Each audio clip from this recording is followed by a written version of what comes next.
In vain, her conscious mind argued with the apprehension which had suddenly gripped her. Carlotta was 21, old enough to resent bitterly any attempt at maternal supervision, and Carlotta was either home in her bed or only a quarter of a mile away, at the cottage of Arthur B. Cushing. Mrs. Adrian fought back a desire to peek into Carlotta's bedroom. If Carlotta should happen to waken, it would hurt her proud, young spirit to feel that she was being treated as a child, and yet, for more than 3 years now, Belle Adrian had been fighting a battle with herself. The mother protection attitude simply refused to be thrust aside. Carlotta, at 17, had been obediently attentive. At 19, good-naturedly tolerant. At 20, impatient. Now, at 21, Carlotta wanted it understood that her independence was a very real and definite thing. She had grown up. Her mother was a friend, a companion, but no longer a mentor or a chaperone. Yet try as she might, Belle Adrian simply could not wholeheartedly accept this changed concept. She might control the outward manifestations, but the inner feelings remained potent as ever. Carlotta, at 21, was still her child, something to be protected. Belle Adrian wondered exactly what time it was, whether Carlotta...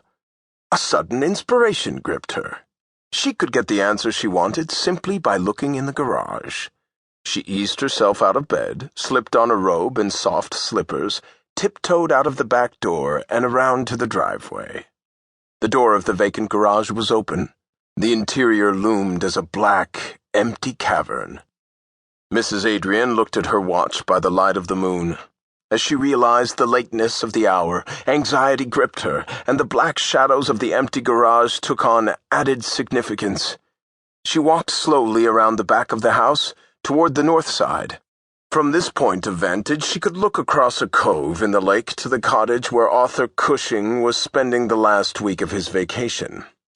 The broken ankle, which was keeping him confined to the house, was the result of a skiing accident which had occurred some 10 days earlier when Carlotta and the wealthy young bachelor were racing neck and neck down the precipitous slopes of Bear Mountain. For this reason, Carlotta felt a certain responsibility and had of late been a frequent visitor at the Cushing cottage. Now that Arthur Cushing was planning to return to the city, it was only natural that he should have invited Carlotta for dinner and a showing of the 16mm colored movies which had been sent to the city for processing and had returned only that afternoon. Mrs. Adrian assured herself that after all, judged by present standards, the hour was not late. She tried to laugh off the mood that had wakened her, a very definite feeling of apprehension which she hadn't been able to shake off. The shimmering waters of the cold lake, glinting frostily in the moonlight, reflected lights from the windows of the Cushing cottage. These lights seemed warm and reassuring. Undoubtedly, everything was all right, and any moment now the headlights of Carlotta's car would be probing their way through the darkness. Mrs. Adrian shivered with cold and a nervous reaction. She was, she decided, going back to bed, and then she was going to sleep. After all, Carlotta was no longer a child. Belle Adrian would simply have to learn self-discipline, and... Somewhere across the lake sounded the thin scream of a woman. It was weak with distance, yet, despite that fact, retained the overtones of pure terror. It was a long-drawn, high-pitched scream. Mrs. Adrian waited only for a moment to see if there was any repetition of that scream. Then she dashed to her bedroom, threw on a tweed skirt and jacket, and without even bothering to put on stockings, thrust her feet into the first available shoes and dashed out of the house. An arm of the lake lay between her and Cushing's cottage.